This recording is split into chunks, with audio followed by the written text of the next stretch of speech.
in the hands of a human smuggler. Your family will lose all their money, or worse, they will lose you. My name is Alamdar Hamdani, and I am the United States Attorney for the Southern District of Texas. I am joined by Special Agent in Charge Jim Smith of the FBI here in Houston, by Lieutenant Hebeland with Harris County Sheriff's Office, and by Chief Garcia with the Houston Police Department. In the early morning hours of March 18th of this year, a human smuggling operation that began in Eagle Pass, Texas, was on its way to Houston. 6 migrants were in a truck going along I-10 in Waller County when several vehicles chased the truck and began shooting at the truck and the migrants. Multiple victims were shot.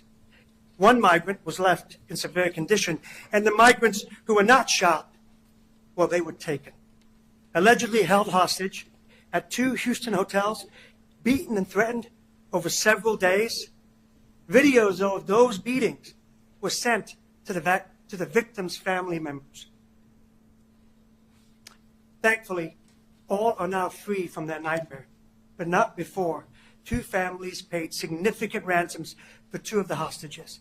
The FBI had to rescue the 3rd hostage, and not before one of the hostage takers was killed. As a result of the smuggling and kidnapping, the grand jury has charged 8 people in relation to these alleged crimes. 5 are charged with kidnapping, 3 are in custody. That was in May of this year. And then last week, 3 others were charged with human smuggling. Now, we're seeking the public's help as it relates to locating 2 of those alleged kidnappers. And I'm going to let Special Agent Jim Smith talk more about that. The events of March 18th to the events of March 23rd, they underscore the real dangers of working with smugglers. Human smuggling is not a victimless crime. Many migrants come to the United States in hopes of a better life, of lives that would lead to the American dream. But when they do so through human smugglers, they place their lives in the hands of individuals motivated only by profit. Just last week, we charged another similar case in which migrants were taken hostage until families paid thousands to secure the safety of their loved ones. Remember this: smugglers do not care about you. They only care about money. They can kidnap and hurt loved ones while also bankrupting families, or worse, destroying those families. With that, I want to thank all the partners up here with taking care of the events and the investigation of this case. And I want to turn it over now to Special Agent in Charge Jim Smith with the Houston FBI. Thank you, Al. Good morning. My name is James Smith, and I'm the Special Agent in Charge of the FBI Houston Field Office. On March 21st, FBI Houston responded to a kidnapping which arose out of a March 18th shooting along I-10 in Waller County, Texas. Since then, FBI agents with the Violent Crime Task Force have worked nonstop to identify, investigate, and arrest 8 individuals related to this crime. There are 2 individuals who are not yet in custody, and today we are announcing a $5,000 reward for information leading to their arrest and convictions of Santiago Hernandez Jr. and Lori Lynn Flowers. Hernandez and Flowers both face federal charges for aiding and abetting kidnapping. We believe that Hernandez and Flowers are together and may be in the Eagle Pass, Texas, or Piedras Negras, Mexico area. They also have ties to Houston. They should be considered armed and dangerous. If you have information of their whereabouts, please call 1-800-CALL-FBI. Looking back at FBI Houston's response to the March 18th kidnapping and shootout on I-10, we deployed numerous resources, including crisis negotiators, tactical teams, surveillance units, and teams of experienced investigators. In addition to our federal resources, deputies on the Harris County Sheriff's Violent Crime Apprehension Team greatly assisted us throughout this incident. Without their help, this situation may not have ended. This situation may have ended tragically for the hostages. As the situation evolved between March 18th and March 23rd, we discovered that 2 females and 1 female hostage were being savagely beaten and threatened by the kidnappers. We also learned that the hostage takers were sending videos of the vicious beatings to the victims' families to get ransom payments more quickly. On March 21st, the youngest female hostage was released after her family paid a ransom. On March 23rd, with assistance from FBI crisis negotiators, the male victim was released by hostage takers. On March 23rd, FBI's elite hostage rescue team, also known as HRT, was a part of the FBI, they are also a part of the FBI's National Critical Incident Response Group based out of Quantico, Virginia. So HRT deployed to Houston for this situation, and during the operation, HRT approached a hotel room to rescue the young woman. As this was taking place, one of the kidnappers exited the hotel room with a firearm in his hand. He was shot and killed by HRT operators. The remaining hostage was rescued. Ladies and gentlemen, moments like that are why we do what we do. It is a moment that I will never forget. But we didn't stop with the rescue of the young lady. Our agents spent thousands of hours investigating kidnapping for ransom schemes, and the FBI and Harris County Sheriff's Office has arrested 8 individuals associated with this single incident. But we need the public's help to bring this case to a conclusion. If you have been a kidnapping victim of this group or have any information on the whereabouts of Hernandez and Flowers, I again ask you to please contact the FBI at 1-800-CALL-FBI. Finally, thank you to the Harris County Sheriff's Office, Houston Police Department, and U.S. Attorney's Office for your great partnership and assistance with this investigation. Thank you. We're happy to answer any questions. Yes. So are there a total of 9 perpetrators since one of them was killed, 8 remaining that were alive and charged? So actually, there are 8 that have been charged federally. There is the 1 individual that was killed. Then there are 2 juveniles that have been taken into state custody. So 11. So far. Where were the, thank you for your time. Where were the migrants' families from that they gave a ransom? Were they all from a certain country? Were they from various countries? Can you give some background on that? You know, I do not know where the migrant families are from. All I know is the migrants came from Mexico up into Eagle Pass. I don't know if they came from a country before that. Were those payments were made in the U.S. or they were like transfers to their country of origin? Payments were made in the United States. Are you saying a trend in these types of cases, specifically here in the Southern District? I'm sorry, say it again? Are you seeing a trend in these type of cases, specifically here in the Southern District? We are. In the Southern, and of course, the Southern District is more than just Houston, right? It's it goes all the way down to Laredo, McAllen, Brownsville, and Corpus Christi. These human smuggling operations are quickly becoming kidnapping operations, which is one of the reasons why we want to come here and speak today. Yeah. And did the victims give an indication of where they were going prior to this kidnapping? What were the plans for that? So the investigation is still ongoing as to kind of what was going on up to that. Did the female victim suffer any type of sexual abuse? Again, that part of the investigation is still ongoing. What did this speak to about the crisis that we're facing with regards to smuggling in this country, the lengths that migrants will go to, and the criminal operations that are behind it? Yeah, and so, you know, and I mentioned earlier, you know, many migrants want to come to the United States, first of all, in search of the American dream. I'm a migrant. I get the idea of wanting to come here in search of the American dream. And the message we want to send here is, if you want to do that, do it the legal way. If you're going to use a human smuggler, what's going to happen is you're not only going to put your life at danger, you're going to put other people's lives at danger, and you could also bankrupt your families as well. And so this is, it's people wanting to come to this country in search of the American dream has been something that has defined this country. And human smugglers right now are taking advantage of that dream.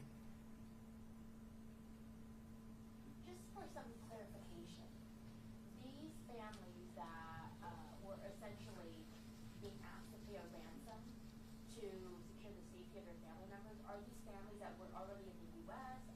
Were some of them back in Mexico or other countries? So portions of those families were in the U.S. And they were probably awaiting for their families to be reunited with them. That's the understanding. Do you know how the families got in contact with the smugglers? Or? Again, that's part of the investigation, still ongoing. Question to Special Agent Charles Smith. Can you speak to how uncommon it is to have a hostage to come into our city for these type of situations, or is this something that routinely does happen? No, this is something uncommon. The hostage rescue team back at Quantico, Virginia is an elite team, like I was mentioned earlier, and they are on 24 hours, 7 days a week call. At a certain point, I would say during this event, it was at the point that it was dangerous enough that I had to request the hostage rescue team to come here from Virginia. But it's uncommon. I mean, they do deploy around the country for various types of events. Since you've been Special Agent in charge of the Houston office, have you made that request before? That was my first request. They have been here before for something else, but yes, that was my first request. What will happen to these victims now that they have been rescued and taken to safety?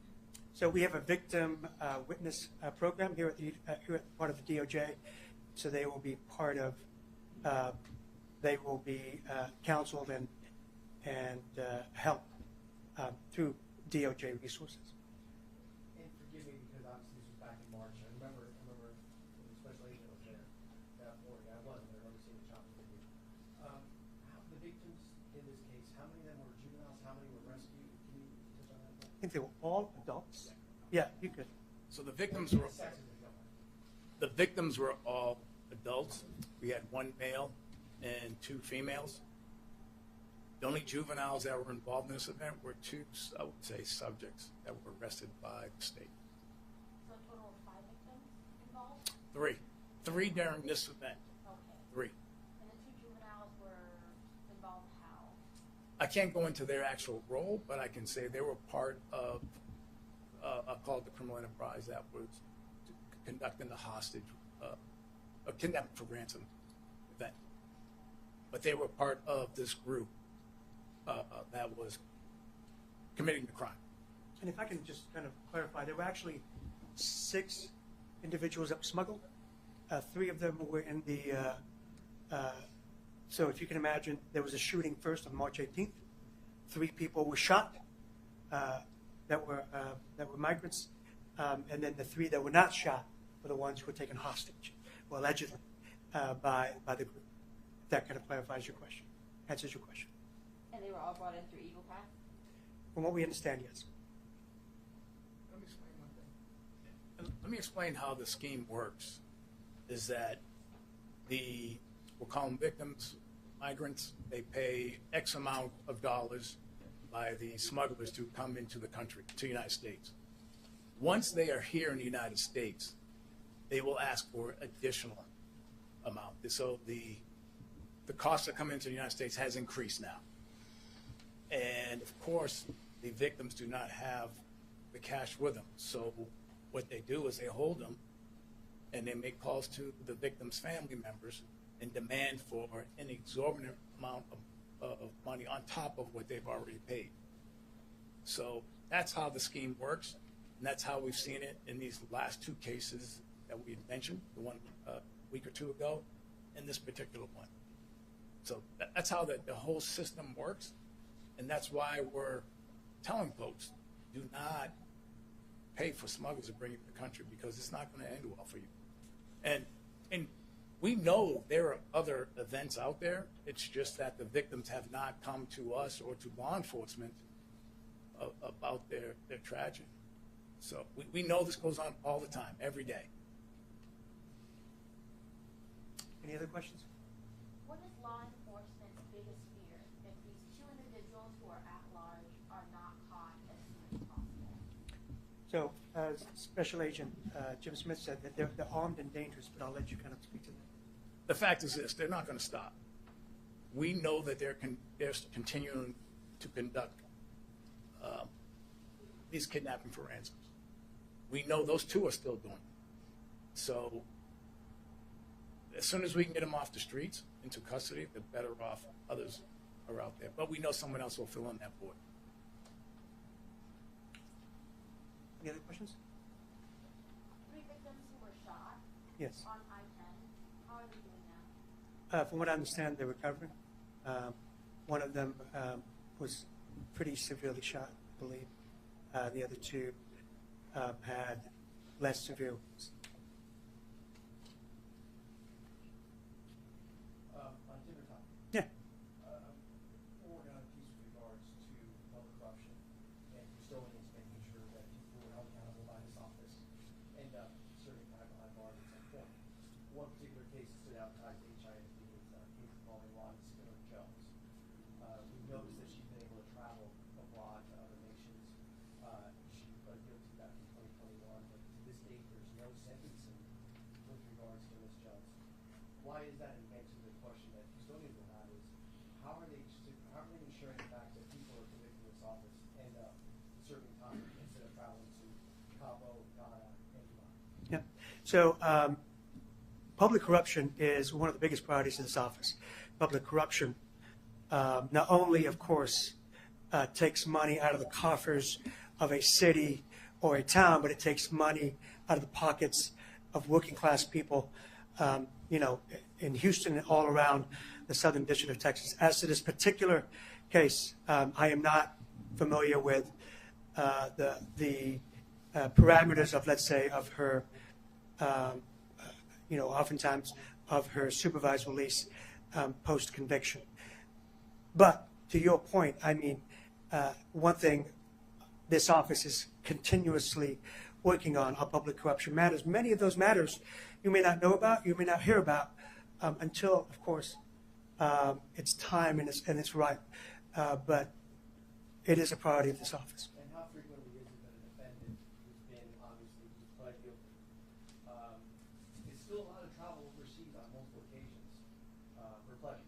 I mean, we have pictures of this individual sunning themselves on a beach in Dubai for graduation. How often does that happen, and is that something that you agree with when it's rampant? Yeah. So again, I'm not familiar with that particular case. One of the things is whenever somebody, those kinds of conditions are set by the court, and it could be relating to the case itself. So at this point, though, I don't want to speculate because I'm not aware of the particularities of that particular case. And the message to Houstonians again?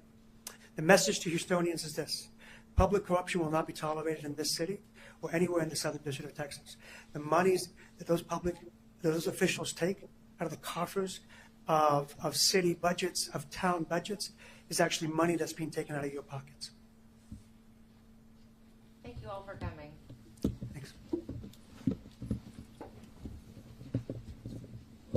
The situation there with her throwing her microphone at a fan. Videos have captured it, and as I mentioned, they've gone viral all over social media.